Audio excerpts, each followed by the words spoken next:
Hallelujah, praise the Lord. तो प्रभु पर गौरव हो, प्रभु पर महिमा हो, प्रभु साहाय्यकारी दयाकारी और प्रभु आम मध्य अच्छा। Praise the Lord. దేవుడు మన దగ్గర ఉన్నాడు. ఇప్పుడు మేము వాక్యం నుంచి వింటాము. आस जिते आम देखा देखा पूर्व गोटे प्रश्न पचासी गत रविवार आम कौन पढ़ी कौन अच्छी वाक्य को एक शैतान हरण कर వాక్యాన్ని సైతాన్ తీసుకెళ్ళిపోతుంది. कहीं वाक्य जदि शुणिले से विश्वास पढ़ बोलिक वाक्य को हरण कर। ఎందుకంటే ఈ వాక్యం కానీ వినేసి ఆ వాక్యంలో నడుస్తే ఆడు వాక్యంలో పెరుగుతాడు అనుకుని ఆడు దొంగ వచ్చేసి పట్టుకొని వెళ్ళిపోతాడు. कहीं वाक्य हूँ आत्मा फंडा। ఎందుకంటే ఈ వాక్యం అవుతుంది దేవునిలో ఒక ఖడ్గం. तो से ये वाक्य जो आम व्यवहार करतान को फंडा गोटे चोट मारला पड़ी लगुच। ఎప్పుడైతే ఈ వాక్యాన్ని మేము వింటున్నామో, ఎప్పుడైతే ఈ వాక్యంలో మేము చెప్తున్నామో అది సైతానికి ఒక ఖడ్గంలో కొట్లాగా అనిపిస్తుంది.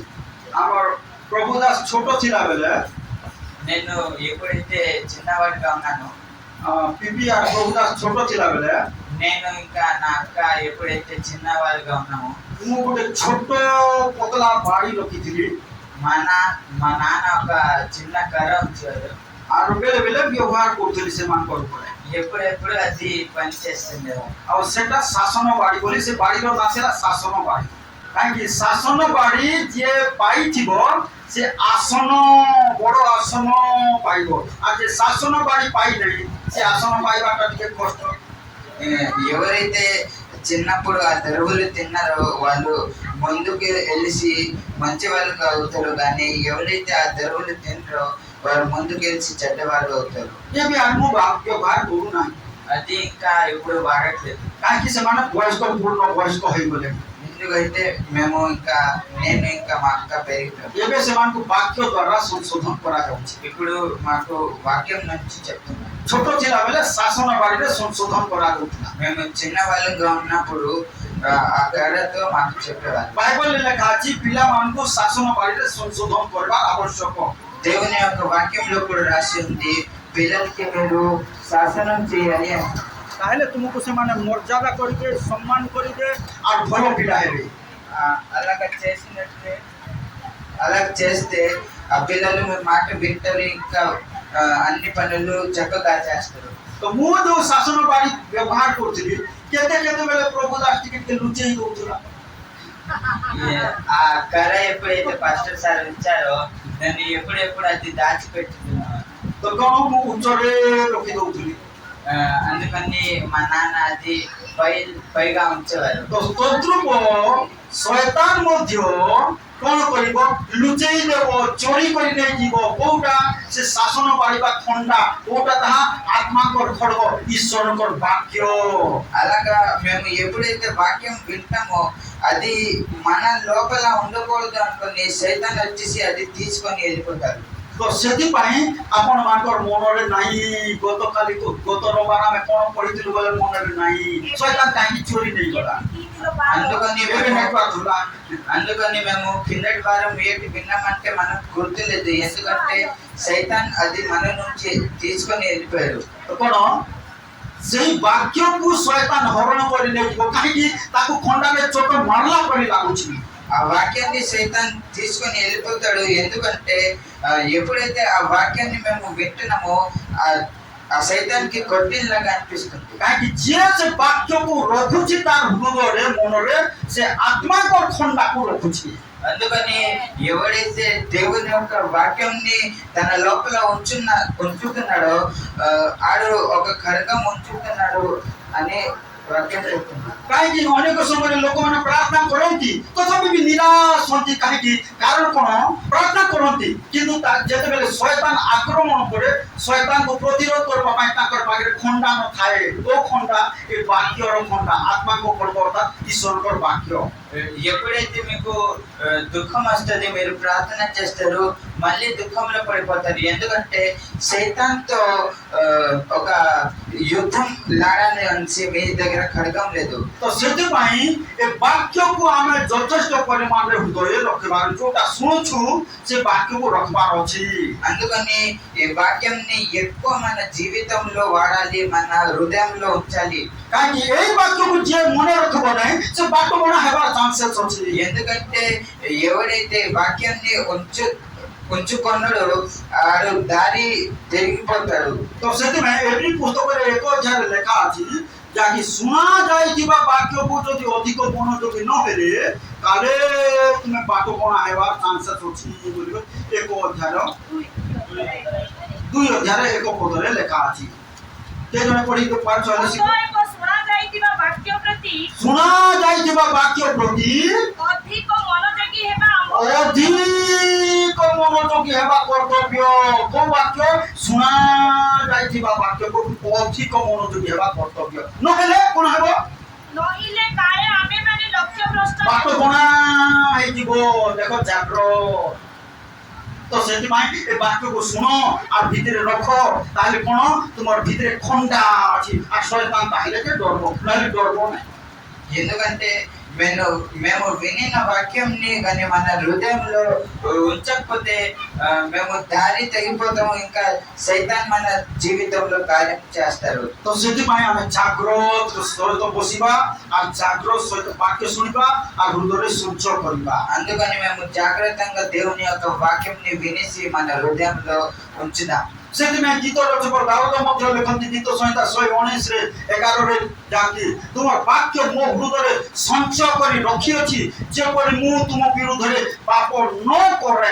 ଏଥିପାଇଁ ମୋର ହୃଦୟ ମଧ୍ୟରେ ତୁମ ବାକ୍ୟକୁ ମୁଁ ସଞ୍ଚୟ କରି ରଖିଅଛି ବୋଲି କହୁଛନ୍ତି ମୁଁ ଯେପରି ତୁମ ବିରୁଦ୍ଧରେ ପାପ ନ କରେ ହେ ପ୍ରଭୁ ମୁଁ ତୁମ ବିରୁଦ୍ଧରେ ଯେପରି ପାପ ନ କରେ ଏଥିପାଇଁ ମୁଁ ଆପଣ ହୃଦୟ ମଧ୍ୟରେ ତୁମର ବାକ୍ୟ ସଞ୍ଚୟ କରି ରଖିଅଛି କ'ଣ ରଖିଅଛି ବାକ୍ୟ ସମସ୍ତେ କୁହନ୍ତୁ କ'ଣ ରଖିଅଛି ବାକ୍ୟ ଏ ବାକ୍ୟକୁ ସଞ୍ଚୟ କରି ରଖ ଯିଏ ଛାଡ଼ିଦେବ କ'ଣ କରିବ ସେ ପାପରେ ପଡ଼ିବ ଅଧର୍ମରେ ପଡ଼ିବ ଶୈତାନର ଫାନ୍ଦରେ ପଡ଼ିବ ଶୈତାନ ପ୍ରଲୋଭନ କରି ମଦ ଭାବି ଆଗକୁ ନେଇଯିବ నీ ఎదుట నేను పాపము చేయకుంటున్నట్లు నా హృదయములో నీ వాక్యమును ఉంచుకొని ఉన్నాను ହାଲେଲୁୟା ସ୍ୱର୍ଗର ବାଟକୁ ଧରି ମଦ୍ୟପାନ ତ୍ୟାଗ କରି ସ୍ୱର୍ଗର ବାଟକୁ ଧରି ଆଗ ପୁଡ଼ିଆ ତ୍ୟାଗ କରି ଆଇଲେ ଯୀଶୁଙ୍କ ପାଖକୁ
ପ୍ରଭୁ ଆଜି କଥା କହୁଛନ୍ତି ତ କ'ଣ କରୁ ସେ ବାକ୍ୟକୁ ଆମେ ଧରି ରଖୁ అందుకని ఆ వాక్యాన్ని మేము మన హృదయంలో ఉంచాలి ତାହେଲେ ଶୈତାନ ଦେଖିକରି ସେହି ବାକ୍ୟକୁ ଦେଖିକରି ଡରିବ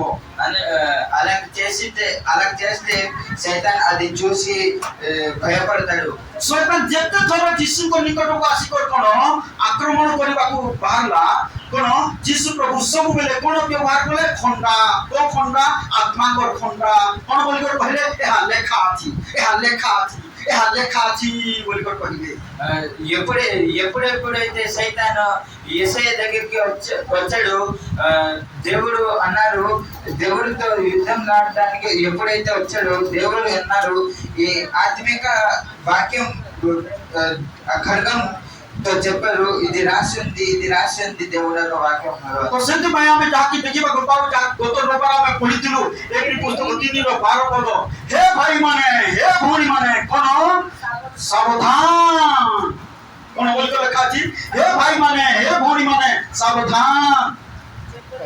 ତାପରେ କ'ଣ ଲେଖା ଅଛି ଦୁଷ୍ଟ ଆଉ ଅବିଶ୍ୱାସୀ ହୃଦୟ କାହାରି ତୁମମାନଙ୍କ ଠାରେ ନଥାଉ ବୋଲି ଲେଖା ଅଛି ఇక్కడ వాక్యంలో రాసింది విశ్వాసం లేని ఇంకా దుష్ట హృదయం మీలో ఎవరిలో ఉండకూడదు అని రాసింది କାହିଁକି ଦୁଷ୍ଟ ଆଉ ଅବିଶ୍ୱାସୀ ହୃଦୟ ପ୍ରଭୁଙ୍କ ଠାରୁ ଆମକୁ ଦୂରେଇ ନେଇଯାଏ ఎందుకంటే విశ్వాసము లేనిది ఇంకా దుష్ట హృదయము మనకు దేవునిలో కనెక్షన్ విడిపోతుంది ଏ ବାକ୍ୟ ଉପରେ ଯଦି ଯାହାର ବିଶ୍ୱାସ ନାହିଁ କ'ଣ ସେ ପ୍ରଭୁଙ୍କର ଅନୁଗ୍ରହ ଆଶୀର୍ବାଦ ସୁସ୍ଥତା ସାହାଯ୍ୟକୁ ପାଇପାରିବ ନାହିଁ ఈ దేవుని యొక్క వాక్యం ఎవరి దగ్గర అయితే లేదో విశ్వాసము లేని ఇంకా దుష్ట హృదయం ఎవరి దగ్గర అయితే ఉన్నదో దేవుని యొక్క ఆశీర్వాదం ఆరోగ్యం వాళ్ళ దగ్గర రాదు ଯୀଶୁ ପ୍ରଭୁ ଶିଷ୍ୟମାନଙ୍କୁ ଗୋଟେ କଥା ପାଇଁ ଗାଳି କଲେ దేవుడు తన శిష్యులకి ఒక విషయం కోసం అది చెప్పారు ସେମାନଙ୍କର ଅବିଶ୍ୱାସ ସକାଶୁ వాళ్ళ అవిశ్వాసం సకాశం କ'ଣ ମୋ ସହିତ ଦେଖିବା ମାର୍କ ସୁବାର୍ତ୍ତା 16 ଅଧ୍ୟାୟକୁ ଶୀଘ୍ର ଆସ ଏ ଜଣେ ପଢ 11 ପଦ ପଢ ଟିକେ ଶୀଘ୍ର ମାର୍କ ସେ ଯେ ଜୀବିତ ଅଟନ୍ତି ଓ ତାଙ୍କୁ ଦର୍ଶନ ଦେଇଅଛନ୍ତି ଏହା ଶୁଣି ସେମାନେ ବିଶ୍ୱାସ କଲେ ନାହିଁ କଲେ ନାହିଁ କ'ଣ କଲେ ନାହିଁ ବିଶ୍ୱାସ କ'ଣ କଲେ ନାହିଁ ବିଶ୍ୱାସ କଲେ ନାହିଁ କ'ଣ ବିଶ୍ୱାସ କଲେ ନାହିଁ କିଏ ଶିଷ୍ୟମାନେ ବିଶ୍ୱାସ କରିପାରିଲେ ନାହିଁ ଯୀଶୁ ଯେ ମୃତ୍ୟୁରୁ ଉଠି ଅଛନ୍ତି ଶିଷ୍ୟମାନେ ଶୁଣିଲେ ମଧ୍ୟ ବିଶ୍ୱାସ କରିପାରିଲେ ନାହିଁ యేసయ్య మృత్యుం నుంచి లేచారు అనుకుని అలా శిష్యులు నమ్మలేకపోయారు ତ କ'ଣ 13 ପଦ ପଢିବା ତାପରେ ଲେଖା ଅଛି ପୁଣି ସେମାନେ ଯାଇ ଅନ୍ୟମାନଙ୍କୁ ସମ୍ବାଦ ଦେଲେ ହଁ କିନ୍ତୁ ସେମାନଙ୍କର କଥା ସୁଦ୍ଧା ସେମାନେ ବିଶ୍ୱାସ କଲେ ବିଶ୍ୱାସ ସମ୍ବାଦ ଦେଲେ ଶୁଣିଲେ ଖବର ପାଇଲେ ବିଶ୍ୱାସ କଲେ ନାହିଁ ବୋଲି ଥରେ ନାହିଁ ଦୁଇ ଥର ଅନେକ ଥର ଲେଖା ଅଛି ବିଶ୍ୱାସ କଲେ ନାହିଁ ଆଜିର ମଣ୍ଡଳୀ ଆଜିର ଖ୍ରୀଷ୍ଟିଆନ ବିଶ୍ୱାସୀ ମଧ୍ୟ ବିଶ୍ୱାସ କରିପାରୁନାହିଁ ପ୍ରଭୁଙ୍କର ପ୍ରତିଜ୍ଞାକୁ ବିଶ୍ୱାସ କରିପାରୁନାହିଁ ఎలాగైతే యేసయ్య యొక్క శిష్యులు దేవుడు లేచారు అనుకుని నమ్మలేకపోయారో ఈ రోజుల్లో సంఘం కూడా దేవునికి నమ్మలేకపోతున్నారు ତ କ'ଣ 14 ପଦରେ ଲେଖା ଅଛି ପଢ ତାପରେ ଏଥି ଉତ୍ତାରେ ଏକାଦଶ ଶିଷ୍ୟ ଭୋଜନରେ ବସିଥିବା ସମୟରେ ସେ ସେମାନଙ୍କୁ ଦର୍ଶନ ଦେଲେ ଯୀଶୁ ପ୍ରଭୁ ଦର୍ଶନ ଦେଲେ ଏକାଦଶ ବେଳେ 12 ଜଣ ଥିଲା ଯେ ଗୋଟେ ତ କ'ଣ ମରିଗଲା ଈଶ୍ୱର ଯୁଦ୍ଧ ମରିଗଲା ଏକାଦଶ ରହିଲେ ଏକାଦଶ ଶିଷ୍ୟକୁ ଦର୍ଶନ ଦେଲା ବେଳେ କ'ଣ ହେଲା ଏବଂ ସେମାନଙ୍କର ଅବିଶ୍ୱାସ କ'ଣ ଦେଖିଲେ ଅବିଶ୍ୱାସ ଆଜି ତୁମର ଭିତରେ କ'ଣ ଦେଖୁଛନ୍ତି విశ్వాస నా అవిశ్వాస దేవుని యొక్క శిష్యుల హృదయంలో అవిశ్వాసం కనిపించింది ఈ రోజు మీ హృదయంలో ఏంటి ఉన్నది విశ్వాసం ఉన్నదా అవిశ్వాసం ఉన్నదా ସେମାନଙ୍କର ଅବିଶ୍ୱାସ ଓ ହୃଦୟର କଠିନତା ହେତୁ ସେମାନଙ୍କୁ କ'ଣ କଲେ ବୋଲି ଲେଖାଛି ପୁରସ୍କାର ଦେଲେ କି ଗାଲି କଲେ ଅନୁଯୋଗ କଲେ ଡାକି କରି అందుకని ఎప్పుడైతే యేసయ్య యొక్క శిష్యుల లోపల ఇది విశ్వాసం లేదు నమ్మకం లేకపోయారు వాళ్ళని దేవుడు గద్దించారు କ'ଣ ବୋଲିକରି ଗାଲି କଲେ ଖୋଲନ୍ତୁ ମୋ ସହିତ ଲୁକ 24 ଅଧ୍ୟାୟରେ ଲେଖା ଅଛି କ'ଣ ବୋଲିକରି ଗାଲି କଲେ ସେଠି ଦେଖ କ'ଣ ବୋଲିକରି ସେମାନଙ୍କୁ ସେଇ ଶିଷ୍ୟମାନଙ୍କୁ ଗାଲି କଲେ 24 ଅଧ୍ୟାୟର କିଏ ଜଣେ ପଢ 25 ପଦ ପଢ ସେଥିରେ ସେ ସେମାନଙ୍କୁ କହିଲେ ହେ ନିର୍ବୋଧ ଅଜ୍ଞାନ ମାନେ କ'ଣ ହେ ନିର୍ବୋଧ ମାନେ ତାର ଅର୍ଥ ଯେଉଁମାନେ ବିଶ୍ୱାସ କରିପାରିବେ ନା ପ୍ରଭୁଙ୍କର କଥାକୁ ପ୍ରଭୁଙ୍କର ବାକ୍ୟକୁ ସେମାନେ ନିର୍ବୋଧ దేవుడు అంటున్నారు ఎవరైతే దేవుని యొక్క వాక్యాన్ని నమ్మలేకపోతున్నారు, వాళ్ళు అవివేకులు అని చెప్తున్నారు. ସେଥିପାଇଁ ଆମ ଜୀବନରେ କଣ କରିବାର ଅଛି? ଆମେ ବିଶ୍ୱାସରେ ବଢବାର ଅଛି। అందుకని మన జీవితంలో మేము ఈ రోజుల్లో విశ్వాసంలో పెరగాలి। ତ ସେଇଥିପାଇଁ ଗତ ରବିବାର ମାନଙ୍କର କହିଅଛି, ଯାହାକି ଜହନ ପୁସ୍ତକ 14:12 ଗୋଟେ କଥା କହିଥିଲି। କଣ ବୋଲି କହିଥିଲି? ଯୀଶୁ ପ୍ରଭୁ ଯାହାକି କହିଥିଲେ ଯେ ମୋ ଠାରେ ବିଶ୍ୱାସ କରେ ମୁଁ ଯୋଉ କାର୍ଯ୍ୟ କରିଛି ସେ ମଧ୍ୟ ବଡ଼ ବଡ଼ କାର୍ଯ୍ୟ କରିପାରିବ ବୋଲି କହିଥିଲେ। అందుకని యోహాను సువార్తలో యేసయ్య చెప్పారు, ఎవరైతే నాకు నా వాక్యాన్ని నమ్ముతారో నాకన్నా గొప్ప గొప్ప పనులు వాళ్ళు చేస్తారు అని చెప్పారు। ହାଲେଲୁୟା। କଣ ଏ ଦିନ ମାନଙ୍କର ଏଥିପାଇଁ ପ୍ରିୟ ଭାଇ ଭଉଣୀ ମାନେ ଏ ବାକ୍ୟକୁ ଆମର ହୃଦୟରେ ରଖିବା। అందుకని మేము ఈ రోజుల్లో మన హృదయంలో దేవుని యొక్క వాక్యాన్ని ఉంచుదాం। ବାକ୍ୟକୁ ଶୁଣିବା ଧ୍ୟାନ ସହିତ, దేవుని వాక్యాన్ని జాగ్రత్తగా విందాం। ଯାହାକି ଆଜି ଆମର ଶୁଭେଚ୍ଛା ଭଉଣୀ ବି ସାକ୍ଷ୍ୟ ଦଉଥିଲେ ଯେ କଣ ତାଙ୍କୁ ପ୍ରଚାର କରିବା ପାଇଁ କହିଲେ, ଆଉ ସେତେବେଳେ କଣ ମୁଁ ପ୍ରଚାର କରୁଥିଲି, ଧ୍ୟାନର ସହିତ ଶୁଣିଥିଲେ ପବିତ୍ର ଆତ୍ମା ମନେ ପକାଇ ଦେବେ। మేము ఆ వాక్యాన్ని జాగ్రత్తగా విని ఉంటే పరిశుద్ధాత్మ మాకు అది జ్ఞాపకం చేపిస్తారు। କାହିଁକି ଏ ବାକ୍ୟର ମୂଲ୍ୟ କେତେ? ସୁନାର ମୂଲ୍ୟ କେତେ? ସୁନା ରୂପାର ମୂଲ୍ୟ କେତେ? ଏବେ ତୁଲା କେତେ ହେଲାଣି? କଣ ଏ ବାକ୍ୟ ଲେଖା ଅଛି, ସୁନା ରୂପା ଠାରୁ ମଧ୍ୟ ଏ ବାଇବଲର ବାକ୍ୟ ବହୁମୂଲ୍ୟ ଅଟେ ବୋଲି ଲେଖା ଅଛି। ఈ పరిశుద్ధ గ్రంథంలో రాసి ఉంది ఏంటంటే వెండి బంగారం కంటే దేవుని యొక్క వాక్యం ఇంకా విలువైనది। ହାଲେଲୁୟା। ତ ଯୋଉମାନେ ଏ ବାକ୍ୟକୁ ଧରି ରଖିବେ ସେମାନେ ପ୍ରାର୍ଥନାରେ ମଧ୍ୟ ପ୍ରାଣପଣ କରିବେ। ఎవరైతే ఈ వాక్యంని తన హృదయంలో ఉంచుతారో వాళ్ళు దేవునిలో ప్రార్థనలో ପ୍ରାଣପଣ తన పూర్ణ హృదయంతో ప్రార్థన చేస్తారు। କଣ ଆମେ ଦେଖୁ ମୋ ସହିତ ପାଉଲ ବର୍ଣ୍ଣବା ଏହି ପ୍ରକାର ବିଶ୍ୱାସରେ ପୂର୍ଣ୍ଣ ଥିବା ସକାଶୁ କି ପ୍ରକାର ଯୀଶୁଙ୍କ ନାମ ନିମନ୍ତେ ସେମାନେ ପ୍ରାଣପଣ କରିଅଛନ୍ତି। ମୋ ସହିତ ଦେଖେଇବି ପ୍ରେରିତ ପୁସ୍ତକ 15:25 କିଏ ଜଣେ ଶୀଘ୍ର ଶୀଘ୍ର ପଢିତେ ପାରିବେ? ପ୍ରେରିତ ପୁସ୍ତକ ଶୀଘ୍ର ଶୀଘ୍ର ଖୋଲ। ଏଥି ନିମନ୍ତେ ଆମ୍ଭମାନଙ୍କର ପ୍ରିୟ ପାତ୍ର ଯେଉଁ ବର୍ଣ୍ଣବା ଓ ପାଉଲ ଆମ୍ଭମାନଙ୍କ ପ୍ରଭୁ ଯୀଶୁ ଖ୍ରୀଷ୍ଟଙ୍କ ନାମ ନିମନ୍ତେ ପ୍ରାଣପଣ କରିଅଛନ୍ତି। କଣ କରିଅଛନ୍ତି? କେତେ ପଇସା ନିମନ୍ତେ? ପ୍ରଭୁ ଯୀଶୁ ଖ୍ରୀଷ୍ଟଙ୍କ ନାମ କେତେ ଟଙ୍କା ନିମନ୍ତେ? କଣ? ପ୍ରଭୁ ଯୀଶୁଙ୍କ ନାମ ନିମନ୍ତେ। ଆଜି ଯୀଶୁଙ୍କ ନାମ ନିମନ୍ତେ କିଏ ପ୍ରାଣପଣ କରୁଛି? ପ୍ରଭୁଙ୍କ ପାଇଁ କିଏ ପ୍ରାଣପଣ କରୁଛି? వాళ్ళు ఇంకా బర్నబాసి దేవుళ్ళలో ఉండేవారు, వాళ్ళు ఏం చేస్తారు? దేవుని కొరకు ప్రభు కొరకు తనకు తాను అప్పగించుకున్నారు। କଣ? ଯେଉଁମାନେ ପ୍ରଭୁଙ୍କର ନାମ ନିମନ୍ତେ ଯୀଶୁଙ୍କର ପାଇଁ ପ୍ରାଣପଣ କରିବେ ତାହେଲେ କଣ ସେମାନେ ମହା ଆଶୀର୍ବାଦ ପ୍ରାପ୍ତ ହେବେ। ఎవరైతే తనకు దేవుని దగ్గర అప్పగించుతారో దేవుడు వాళ్ళని ఆశీర్వాదం చేస్తారు। ଏ ପ୍ରଭୁଙ୍କ ଦାସ ପାଉଲ ଯୀଶୁଙ୍କ ନାମ ସକାଶେ ପ୍ରାଣପଣ କରିଥିବାରୁ ନ ମରିକି ବଞ୍ଚି ଥାଉ ଥାଉ ସେ ସ୍ୱର୍ଗକୁ ଯାଇଥିଲେ ଆଉ ଦେଖି ଆସିଲେ। అందుకని వాళ్ళు చనిపోకుండా స్వర్గలోకంకి వెళ్ళి మళ్ళీ దేవుణ్ణి చూసుకొని వచ్చారు। କାହିଁକି? ଯୀଶୁଙ୍କ ନାମ ସକାଶେ ପ୍ରାଣପଣ କରିବା ସକାଶୁ ସ୍ୱଦେହରେ ସ୍ୱର୍ଗକୁ ଯାଇକରି ଦେଖିକିରି ଆସିଲେ। ఎందుకంటే యేసుక్రీస్తు ప్రభువు కొరకు తన ప్రాణాన్ని అప్పగించుకున్నారు, అందుకని వాళ్ళు స్వర్గలోకం చూసుకొని ଜଣେ ମରିଗଲା ପରେ ସ୍ୱର୍ଗକୁ ଯାଉଛି, ଗୋଟେ ବିଶ୍ୱାସୀ ମରିଗଲା ପରେ ସ୍ୱର୍ଗକୁ ଯାଏ। ఒక నమ్మకం దేవునిలో నమ్మకం ఉంచేసి చనిపోతే స్వర్గలోకంకి వెళ్తారు। କିନ୍ତୁ ଏ ନ ମରିକରି ଯାଇକରି ସ୍ୱର୍ଗକୁ ଦେଖି ଆସିଲେ କଣ?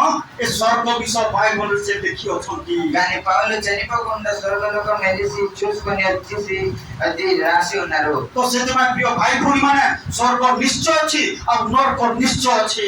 అందుకని స్వర్గలోకం ఒకటి ఉంది, ఇంకా నరకం ఒకటి ఉంది। ଆଉ ସେଇ ନରକରେ ପାପାତ୍ମା ମାନେ ଶୈତାନ ମାନେ ଅଛନ୍ତି। ଆଉ କଣ ଲୋକମାନଙ୍କୁ ଭ୍ରାନ୍ତ କରି ଭୁଲେଇ କରି ସେମାନେ ନରକ ଆଡ଼କୁ ନଉଛନ୍ତି। ఇంకా సైతాన్ ఉన్నాడు, నరకలోకంలో ସେଥିପାଇଁ ଏ ଖଣ୍ଡାକୁ ଥର ଏ ଖଣ୍ଡା ହଉଛି କଣ କଣ ଲୁହା ଖଣ୍ଡା ନାହିଁ ଆତ୍ମାଙ୍କର ଖଣ୍ଡା ଆତ୍ମାଙ୍କର ଖଣ୍ଡ ଆତ୍ମାଙ୍କର ଖଣ୍ଡା ଈଶ୍ୱରଙ୍କର ବାକ୍ୟକୁ ଥର అందుకని పరిశుద్ధాత్మ యొక్క ఖడ్గంని మీరు వాడుకోండి, మీరు పట్టుకోండి. ଆଉ ସେଥିପାଇଁ ପାଉଲ ଧରିଲେ ଆଉ କଣ ଯୀଶୁଙ୍କ ନାମ ସକାଶେ ପ୍ରାଣପଣ କଲେ ପାଉଲ ବର୍ଣ୍ଣବା ଯୀଶୁଙ୍କ ନାମ ସକାଶେ ପ୍ରାଣପଣ କଲେ అందుకని ఈ పౌలు ఇంకా బర్నబా ఈ దేవుని యొక్క ఖడ్గంని వాడుకున్నారు, ఇంకా వాళ్ళు తనకు అప్పగించుకున్నారు. ଆଉ ଥରେ ପଢି ଦେଖ ଟିକେ କିଏ ଜଣେ ଜୋରସେ ପଢି ଦେଖ ଶୀଘ୍ର ଟିକେ ଏଥି ନିମନ୍ତେ ଆମ୍ଭମାନଙ୍କର ପ୍ରିୟ ପାତ୍ର ହଁ ହଁ ଯୋଉ ବର୍ଣ୍ଣବା ପାଉଲ ଆମ୍ଭମାନଙ୍କ ପ୍ରଭୁ ଯୀଶୁ ଖ୍ରୀଷ୍ଟଙ୍କ ନାମ ନିମନ୍ତେ ହଁ ପ୍ରାଣପଣ କରିଅଛନ୍ତି। କିଏ କିଏ ପ୍ରାଣପଣ କରିଅଛନ୍ତି ଯୀଶୁଙ୍କ ନାମ ସକାଶେ କାହାର ସକାଶେ ପଢି ଦେଖ ଟିକେ କାହା ସକାଶେ ବୋଲି ଲେଖା ଅଛି ଯୀଶୁଙ୍କ ନାମ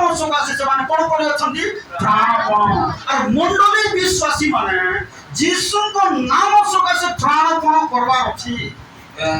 ఈ రోజు సంఘం కూడా దేవుని దగ్గర తన ప్రాణంని ఇవ్వాలి, దేవుని దగ్గర ఆనందం చేయాలి. ତ ପାଉଲ ଆଉ ବର୍ଣ୍ଣବା ଯୀଶୁଙ୍କ ନାମ ସକାଶେ ପ୍ରାଣପଣ କରିବାରୁ କେମିତି ମଣ୍ଡଳୀ ବଢିଲା 16 ଅଧ୍ୟାୟ 5 ପଦ ଜଣେ ଶୀଘ୍ର ଶୀଘ୍ର ପଢିଦେବ। ଏହି ପ୍ରକାରେ ମଣ୍ଡଳୀ ସମୂହ ବିଶ୍ୱାସରେ ଦୃଢ଼ୀଭୂତ ବିଶ୍ୱାସରେ ମଜବୁତ ହେବାକୁ ଲାଗିଲା। ହାଲେଲୁୟା। କାହିଁକି ବିଶ୍ୱାସରେ ମଜବୁତ ହୋଇପାରୁନି ଯୀଶୁଙ୍କ ନାମ ସକାଶେ ପ୍ରାଣପଣ ନ କର। ఈ రోజుల్లో సంఘంలో విశ్వాసంలో ఎందుకు స్థిరపడట్లేదంటే దేవుని యొక్క వాక్యంని, దేవుని యొక్క ఖడ్గంని వాడట్లేదు.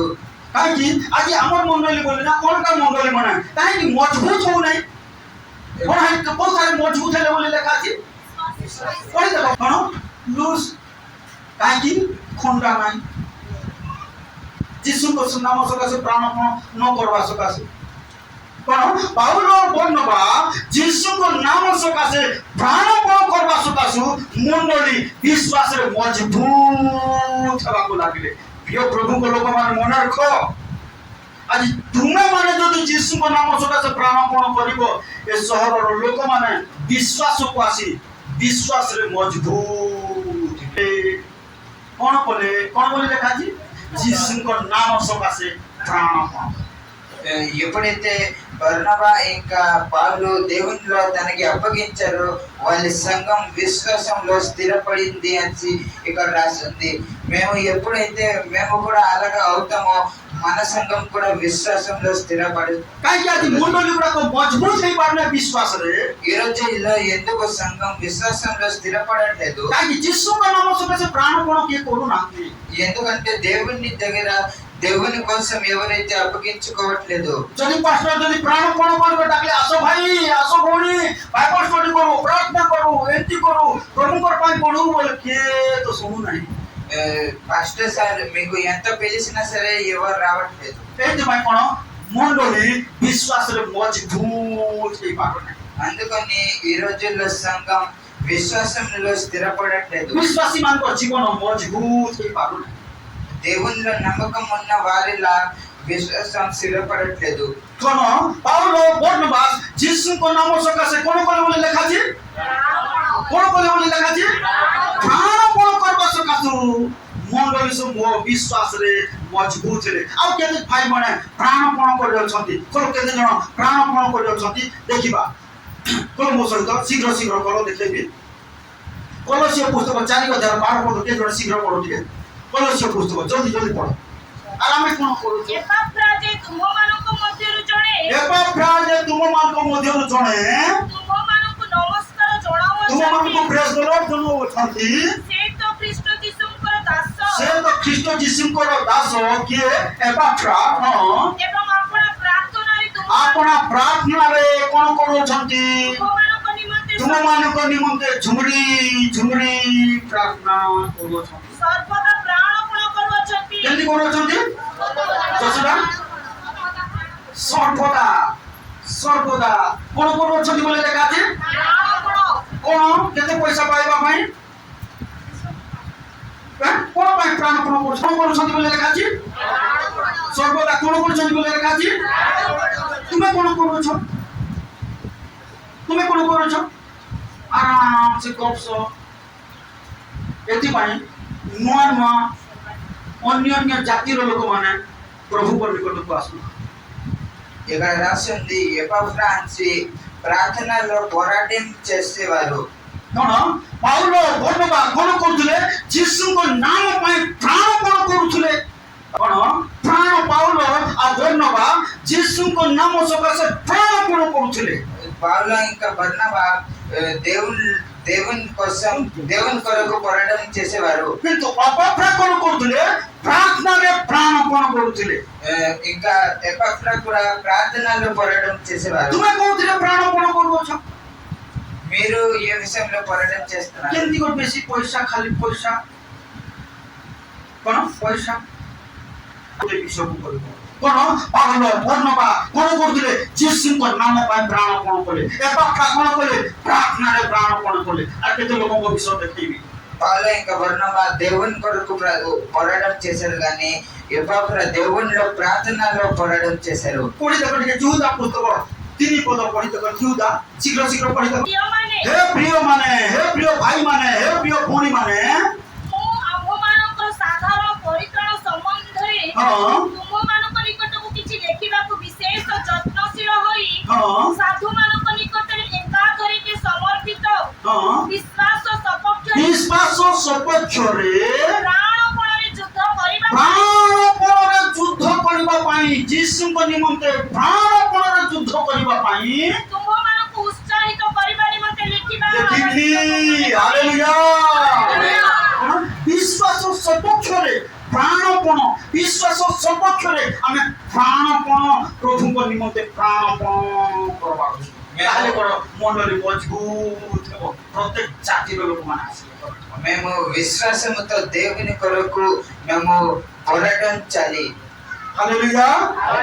ଖୋଲି ଦେଖ ଗୋଟେ ବାକ୍ୟ ଖୋଲି ଦେଖ ଶୀଘ୍ର ଶୀଘ୍ର। ଫିଲିପିଓ 3:13-14 ଟିକେ ପଢି ଦେଖ ଶୀଘ୍ର ଶୀଘ୍ର। ଲେଟ୍ ନାହିଁ, ଜଲ୍ଦି ଜଲ୍ଦି, ଟାଇମ୍ ଆମର ସେଇ ଯୋଉ ଅଛି।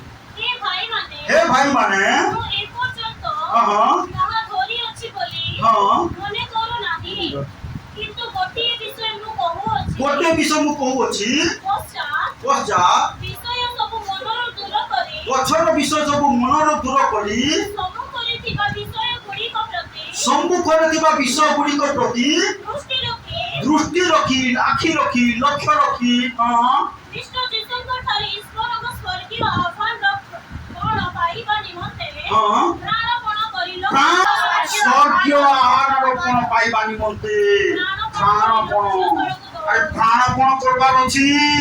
ସ୍ୱର୍ଗୀୟ ବାଟକୁ ପାଇବା ନିମନ୍ତେ ଖାମଖିଆଲି ହେଲେ ହେବ ନାହିଁ, ସ୍ୱର୍ଗ ମିଳିବ ନାହିଁ। ପ୍ରାଣପଣ କରବାର ଅଛି। దేవుని యొక్క స్వర్గ రాజ్యం కోసం మేము పోరాటం చేయాలి। କଣ ବୋଲି ଲେଖା ଅଛି? ପ୍ରାଣପଣ କରି ଲକ୍ଷ୍ୟ ସ୍ଥଳକୁ ମୁଁ ଦୌଡୁଅଛି ବୋଲି ଲେଖା ଅଛି।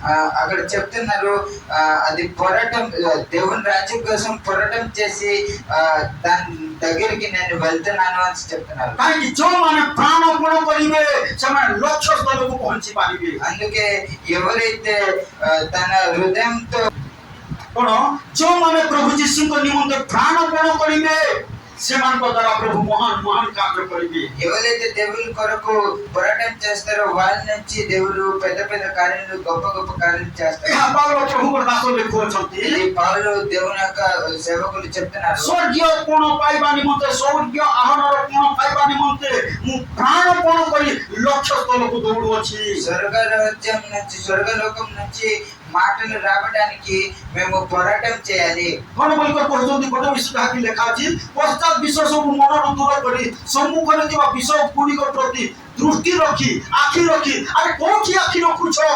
କୋଉ ଜଗତର ପାପ ବିଷୟରେ ଆଖି ରଖ ନାହିଁ, ଆଖି ରଖ ସେଇ ପ୍ରଭୁଙ୍କ ନିକଟରେ ରଖ। ତାହେଲେ କଣ ହେବ? ତୁମେ ସ୍ୱର୍ଗୀୟ ଆହ୍ୱାନର କୋଣ ପାଇପାରିବ। ఈ లోకంలో ఉన్న విషయాల కోసం మీరు చూడకూడదు, అని దేవుని విషయం కొరకు మీరు చూసి పోరాటం చేయాలి। ହାଲେଲୁୟା। କଣ ସେ ସ୍ୱର୍ଗୀୟ ବିଷୟ ପ୍ରତି କଣ ଆମେ ଦୃଷ୍ଟି ରଖିବାର ଅଛି। స్వర్గ రాజ్య విషయం కొరకు మేము కనిపెట్టాలి. କିଏ ରଖିପାରିବ? ଯୋଉମାନେ ପ୍ରଭୁ ଯୀଶୁଙ୍କ ନାମ ନିମନ୍ତେ ପ୍ରାଣପଣ କରିବେ। ఎవరు ఉంచుకున్నారు? ఎవరైతే దేవుని యొక్క రాజ్యం కోసం పోరాటం చేస్తారో వాళ్ళే ఉంచుకుంటారు. ସେ ପାଖକୁ ଆସ। କଲୋସିୟ ପୁସ୍ତକରେ କଣ ବୋଲିକରି କହୁଛନ୍ତି ପ୍ରେରିତ ପାଉଲ ଏ ପ୍ରାଣପଣ କରିବା ବିଷୟରେ 1:38 ପଦ। କିଏ ଜଣେ ଶୀଘ୍ର ଶୀଘ୍ର ପଢିତେ ପାରିବେ? ଏହି ଉଦ୍ଦେଶ୍ୟରେ ଏହି ଉଦ୍ଦେଶ୍ୟରେ ହଁ ତାଙ୍କର ଯେଉଁ କାର୍ଯ୍ୟ ସାଧକ ଶକ୍ତି କାର୍ଯ୍ୟ ସାଧକ ଶକ୍ତି ଆକ୍ଟିଂ ପାୱାର କଣ?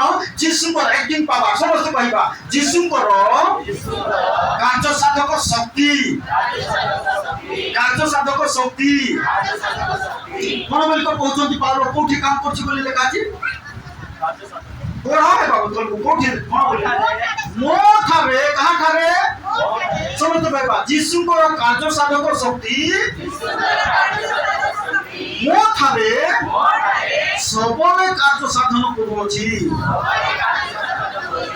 ଯୀଶୁଙ୍କର କାର୍ଯ୍ୟ ସାଧକ ଶକ୍ତି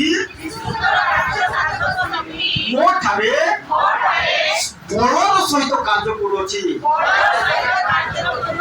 ସତରେ କରୁଛି। କାହାଠାରେ କରିବ? ଯେଉଁମାନେ ଯୀଶୁଙ୍କ ନାମ ସକାଶେ ପ୍ରାଣପଣ କରିବେ। ଯୀଶୁଙ୍କର ଶକ୍ତି ଆରେ ପରାକ୍ରମ ସହିତ ବଳ ସହିତ ଶକ୍ତି ସହିତ ସେମାନଙ୍କଠାରେ କାର୍ଯ୍ୟ କରିବ। ହାଲେଲୁୟା। ఎవరైతే దేవుని యొక్క నిమిత్తము దేవుని కోసము దేవుని యొక్క రాజ్యం కోసము పోరాటం చేస్తారో వాళ్ళ దగ్గర బలముగా కార్యములు ప్రసిద్ధి చేయు క్రియాశక్తి దేవుని యొక్క క్రియాశక్తి వస్తది. ପଢିଦେବ ଆତ୍ମାଥରେ କିଏ ଜଣେ ପଢିଦେବ। ଏହି ଉଦ୍ଦେଶ୍ୟରେ ମଧ୍ୟ ଏହି ଉଦ୍ଦେଶ୍ୟରେ ମଧ୍ୟ ତାହାଙ୍କର ଯେଉଁ କାର୍ଯ୍ୟ ସାଧକ ଶକ୍ତି ହଁ ମୋଠାରେ ସବୁବେଳେ କାର୍ଯ୍ୟ ସାଧନ କରୁଅଛି ସବୁବେଳେ କାର୍ଯ୍ୟ ସାଧନ କରୁଅଛି। ତଦନୁସାରେ ମୁଁ ପ୍ରାଣପଣରେ ତଦନୁସାରେ କଣ କରୁଛି ବୋଲି କହୁଛନ୍ତି ପାଉଲ? ପ୍ରାଣପଣରେ ପରିଶ୍ରମ ମୁଁ କରୁଅଛି। ପ୍ରାଣପଣରେ ପରିଶ୍ରମ କରୁଛନ୍ତି। ହାଲେଲୁୟା। କଣ? ଯେଉଁମାନେ ଯୀଶୁଙ୍କ ନିମନ୍ତେ ପ୍ରାଣପଣ କରିବେ ତାହେଲେ ଯୀଶୁଙ୍କର ଶକ୍ତି ସେମାନଙ୍କ ଠାରେ କାର୍ଯ୍ୟ କରିବ। ପାୱାର ମିନିଷ୍ଟ୍ରି ବୋଲି କହୁଛୁ। ପାୱାର ମିନିଷ୍ଟ୍ରି ଆସିବ କେତେବେଳେ ଆସିବ? ଯୀଶୁଙ୍କର ପାଇଁ ପ୍ରାଣପଣ କଲେ।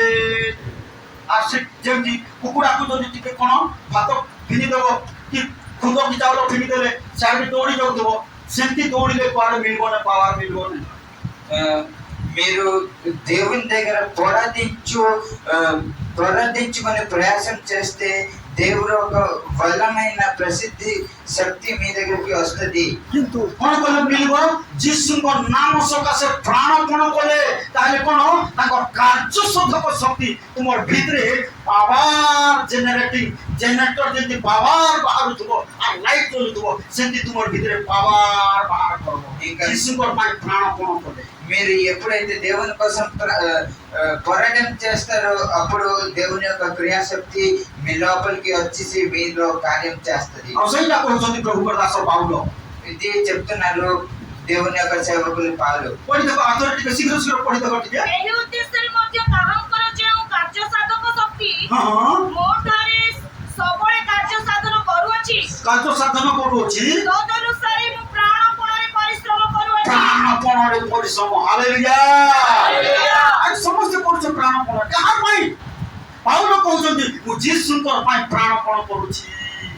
ତାହେଲେ ଯେ ଯୀଶୁଙ୍କର ଶକ୍ତି ପାୱାର କଣ ଆସିବ ଭିତରେ ତମକୁ ପାୱାର ସପ୍ଲାଏ କରିବ। మేము ఎవరి కోసం పోరాటం చేస్తున్నామో దేవుని యొక్క సేవకులు పాలు చెప్తున్నారు నేను దేవుని కోసం పోరాటం చేయొచ్చు ప్రయత్నిస్తున్నాను అందుకని దేవుని యొక్క క్రియాశక్తి కుమార్ బాబు ଯୀଶୁଙ୍କର ପାଇଁ ଯଦି ପ୍ରାଣପଣ କଲେ ଏମିତି ପାୱାର ଭିତରେ ଆସିବ ସବୁ ଗୋଡ଼ ହାତ ସବୁ ଠିକ। మేము ఎప్పుడైతే దేవుని కోసం పోరాటం చేస్తామో అప్పుడు దేవుని యొక్క క్రియాశక్తి వచ్చి మనలో ఉన్న ప్రతి ఒక్క రోగాన్ని ମନେ ରଖ ଯୋଉ ଭାଇ ଭଉଣୀ ମାନଙ୍କ ଜୀବନରେ ଯୋଉ କୌଣସି ଦୁର୍ବଳତା ଅଛି ଯୀଶୁଙ୍କର ପାଇଁ ଯଦି ପ୍ରାଣପଣ କରିବ ପାୱାର ଆସିବ ଭିତରେ ଆଶାକୁ ସମାଧାନ କରିବ। మీలో ఏ రోగం ఉన్నా సరే మీరు ఎప్పుడైతే దేవుని కోసం పోరాటం చేస్తారో అప్పుడు దేవుని యొక్క క్రియాశక్తి వచ్చి అది మీకు స్వస్థపరుస్తుంది. 2:1 ପଦ ଟିକେ ଶୀଘ୍ର ପଢି ଦେଖ ତାପରେ ସରେଇବା। ଶୀଘ୍ର ଶୀଘ୍ର କିଏ ପାଉଛ ହେଲେ ବିପର ଲାଉଦିଆମାନଙ୍କ ହଁ ଓ ଲାଉଦିଆର ହଁ ଲୋକମାନଙ୍କ ହଁ ପୁଣି ଯେତେ ଲୋକ ମୋହର ମୁଖ ଦେଖି ନାହାନ୍ତି ସେ ସମସ୍ତଙ୍କ ନିମନ୍ତେ ମୁଁ ଯେ କେତେ ପ୍ରାଣପଣ କରିବି ମୁଁ ଯେ କେତେ ପ୍ରାଣପଣ କରିଥାଏ ଯେଉଁମାନେ ପ୍ରାର୍ଥନାରେ ପ୍ରାଣପଣ କର ତାହେଲେ କଣ ସେମାନଙ୍କର ଚକ୍ଷୁ ଖୋଲିଯିବ ତୁମ ଭିତରେ ଏମିତି ପାୱାର ସପ୍ଲାଏ କରିବେ ପ୍ରଭୁ ଆଉ ତୁମକୁ ବ୍ୟବହାର କରିବେ ସେମାନଙ୍କର ମୁକ୍ତି నిమిత్తం హల్లెలూయా ఈ రోజుల్లో మన జైపూర్లో కూడా ఎంతో మంది దేవునికి తెలియట్లేదు. కానీ మేము ఎప్పుడైతే వాళ్ళ కోసం ప్రార్థనలో పోరాటం చేస్తారో మన నుంచి దేవుడు గొప్ప గొప్ప కార్యాలు చేపిస్తారు. ତ ପ୍ରଭୁ ଲୋକମାନେ ଏହା ଜାଣୁ ସେ ଯୀଶୁଙ୍କ ନିମନ୍ତେ ପ୍ରାଣପଣ କରୁ କେତେବେଳେ କରିବା ଆତ୍ମାଙ୍କର ଖଡ଼ଗ ଅର୍ଥାତ୍ ଈଶ୍ୱରଙ୍କର ବାକ୍ୟ ଆମର ଭିତରେ ରହିଲେ మేము ఎప్పుడు దేవుని కోసం పోరాటం చేయగలము. ఎప్పుడైతే మన లోపల దేవుని యొక్క వాక్యం ఉంటుందో అప్పుడు మేము పోరాటం చేయగలము. ତ ସେଥିପାଇଁ ଆସୁ ଆମେ ସେ ଯୀଶୁଙ୍କ ନାମ ନିମନ୍ତେ ପ୍ରାଣପଣ କରିବା ସମସ୍ତେ କହିବା ମୁଁ ଯୀଶୁଙ୍କ ନାମ ନିମନ୍ତେ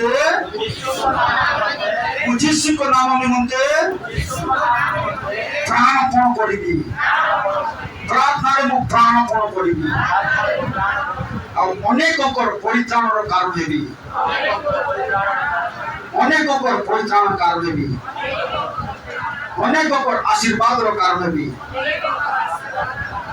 ଆସୁ ଚକ୍ଷୁ ବନ୍ଦ କରିବା ପ୍ରାର୍ଥନା କରିବା ହାଲେଲୁୟା ରାଜା ଦିବାସା କାରବା ଓ ଲର୍ଡ ଗ୍ଲୋରି ହାଲେଲୁୟା ପ୍ରଭୁ ତୁମର ବାକ୍ୟ ଆମେ ଶୁଣିଅଛୁ ପ୍ରଭୁ ଦୟା କର ଆଶୀର୍ବାଦ କର ପବିତ୍ର ରାଜା ହାଲେଲୁୟା ରାଜା ଈଶ୍ୱର ପ୍ରେମ ସମସ୍ତେ ବୁଝିପାରିବେ ଏ ଦୁନିଆର ସମସ୍ତେ ତୁମର କୃଷର ପ୍ରେମକୁ ବୁଝିପାରିବେ ଆଉ ନର୍କରୁ ଉଦ୍ଧାର ପାରିବେ ପ୍ରଭୁ ତୁମେ ଦୟାକର ସାହାଯ୍ୟ କର ଆମ ମଣ୍ଡଳର ପ୍ରତ୍ୟେକ ବିଶ୍ୱାସୀ ଭାଇ ଭଉଣୀମାନେ ତୁମର ସେ କୃଷର ପ୍ରେମକୁ ବୁଝିପାରିବେ ପ୍ରଭୁ ତୁମେ ଦୟାକର ସାହାଯ୍ୟ କର ତୁମ ଅନୁଗ୍ରହ କର ପ୍ରଭୁ ଦୟା ପିତା ପ୍ରଭୁ ଯେତେବେଳେ ପ୍ରାର୍ଥନା କରୁଛୁ ପ୍ରଭୁ ତୁମ ରକ୍ତ ମାଂସର ଅଧିକାରୀ ହେଉଛି ପ୍ରଭୁ ଆମେ ସର୍ବୋତ୍ତ ଭାବରେ ଶୈତାନର ସମସ୍ତ କାର୍ଯ୍ୟ ଉପରେ ଯୀଶୁଙ୍କ ନାମରେ ବିଜୟ ହେବ ପ୍ରଭୁ ଶୈତାନର ପାପାତ୍ମାର ସମସ୍ତ ଜାତିରୁ ଆମେ ସର୍ବଦା ସର୍ବୋଚ୍ଚ ବିଜୟ ହେଇପାରିବୁ ପ୍ରଭୁ ଯେତେବେଳେ ପ୍ରାର୍ଥନା କରୁଛୁ ସମସ୍ତଙ୍କୁ ତୁମର ବଳ ପରାକ୍ରମ ଆଉ ଯୀଶୁଙ୍କ ନାମ ନିମନ୍ତେ ପ୍ରାଣପଣ କରିବା ନିମନ୍ତେ ଉଚ୍ଚରେ ପରିପୂର୍ଣ୍ଣ ପରମେଶ୍ୱର ପ୍ରାର୍ଥନାରେ ପ୍ରାଣପଣ କରିବା ନିମନ୍ତେ ସେ ଉଚ୍ଚକୁ ଧରିଛ ପରମେଶ୍ୱର ପ୍ରଭୁ ପ୍ରତ୍ୟେକ ପରିବାରକୁ ପାରିବାରିକ ଭାବରେ ପ୍ରତ୍ୟେକ ବ୍ୟକ୍ତିକୁ ବ୍ୟକ୍ତିଗତ ଭାବରେ ତୁମେ ଆଶୀର୍ବାଦ କର ଅନୁଗ୍ରହ କର ପରମେଶ୍ୱର ଧନ୍ୟବାଦ ପ୍ରଭୁ ତୁମର ମେଜରୁ ବିଦାୟ ନେଲା ପରେ ପ୍ରଭୁ ଓ ପ୍ରଭୁ ଆମେ ସମସ୍ତ କ୍ଷେତ୍ରରେ ଚାକିରି ବିଜନେସ୍ ଘରେ ବାହାରେ ପାପାତ୍ମା ଉପରେ ଶୈତାନ ଉପରେ ସର୍ବଦା ଆମେ ବିଜୟ ହେବୁ ପ୍ରଭୁ ଦୟାକର ସାହାଯ୍ୟ ଗୌରବ ପରମେଶ୍ୱର ବିଦାରବା ସୁଖ ଦେବା ଯୀଶୁଙ୍କ ନାମରେ ନିଖାନାମା ନାର ବାବା ବସକ ଦେବା ଯୀଶୁଙ୍କ ନାମରେ ପ୍ରତ୍ୟେକ ପରିବାର ତୁମର ମିରାକଲ ଆମେ ଘୋଷଣା କରୁଛୁ ପ୍ରତ୍ୟେକ ପରିବାର ପୁଅ ଝିଅ ଉପରେ ତୁମର ଶକ୍ତି ସାମର୍ଥ୍ୟକୁ ଆମେ ଯୀଶୁଙ୍କ ନାମରେ ଘୋଷଣା କରୁଛୁ ପ୍ରତ୍ୟେକ ପରିବାର ଉପରେ ତୁମର ସୁରକ୍ଷାକୁ ଆମେ ଯୀଶୁଙ୍କ ନାମରେ ଘୋଷଣା କରୁଛୁ ପରମେଶ୍ୱର ପ୍ରଭୁ ଯେତେବେଳେ ପ୍ରାର୍ଥନା କରୁଛୁ ତୁମ ଅନୁଗ୍ରହ କର ଦୟା କର ଯେଉଁମାନଙ୍କର ଯେଉଁ ପ୍ରକାର ସମସ୍ୟା ଅଛି ଯୀଶୁଙ୍କ ନାମରେ ପ୍ରତ୍ୟେକ ପରିବାର ସମସ୍ୟା ନା ତ ଯୀଶୁଙ୍କ ନାମରେ ସମାଧାନ ହେବ ପିତା ପ୍ରଭୁ ଯେତେବେଳେ ପ୍ରାର୍ଥନା କରୁଛୁ ଯେଉଁମାନଙ୍କର ଚାକିରି ବିଜନେସ୍ ବିଭିନ୍ନ କାର୍ଯ୍ୟକ୍ରମ ଅଛି ପ୍ରଭୁ ସମସ୍ତ ବିଷୟରେ ସେମାନଙ୍କୁ ତୁମେ ଓ ପ୍ରଭୁ ଯୀଶୁଙ୍କ ନାମରେ ସଫଳତା ପ୍ରଦାନ କର ପ୍ରଭୁ ଯେଉଁ ପିଲାମାନେ ପାଠ ପଢୁଛନ୍ତି ସେମାନେ ପାଠ ପଢିବେ ଭଲ ପିଲା ହେବେ ତୁମ ରାସ୍ତାରେ ଯୀଶୁଙ୍କ ନାମରେ ଚାଲିବେ ପରମେଶ୍ୱର ଏ ଅଞ୍ଚଳର ସମସ୍ତ ମଦଭାଟି ଯୀଶୁଙ୍କ ନାମରେ ବନ୍ଦ ହଉ ପରମେଶ୍ୱର ସମସ୍ତ ମଦୁଆ ଚୋର ଓ ଡକାୟତମାନେ ଯୀଶୁଙ୍କ ନାମରେ ପରିବର୍ତ୍ତନ ହେବେ ପରମେଶ୍ୱର ପ୍ରତ୍ୟେକ ଜାତିର ଲୋକମାନେ ଯୀଶୁଙ୍କ ନାମରେ ପରିବର୍ତ୍ତନ ହେବେ ପରମେଶ୍ୱର ହଜାର ହଜାର ସଂଖ୍ୟାର ଲୋକମାନେ ଏ ମଣ୍ଡଳରେ ସଂଯୁକ୍ତ ହେବେ ପରମେଶ୍ୱର ଆମର ସ୍ୱର୍ଗସ୍ଥ ପିତା ନିଶ୍ଚୟ ଆମର ପ୍ରାର୍ଥନା ଶୁଣିଛ ଉତ୍ତର ଦେଇଛ ସାହାଯ୍ୟ କରିଛ ପ୍ରଭୁ ଧନ୍ୟବାଦ ତୁମର ପ୍ରିୟ ପୁତ୍ର ନାଜରତୀୟ ଯୀଶୁ ଖ୍ରୀଷ୍ଟଙ୍କ ନାମରେ ପ୍ରାର୍ଥନା କରୁଛୁ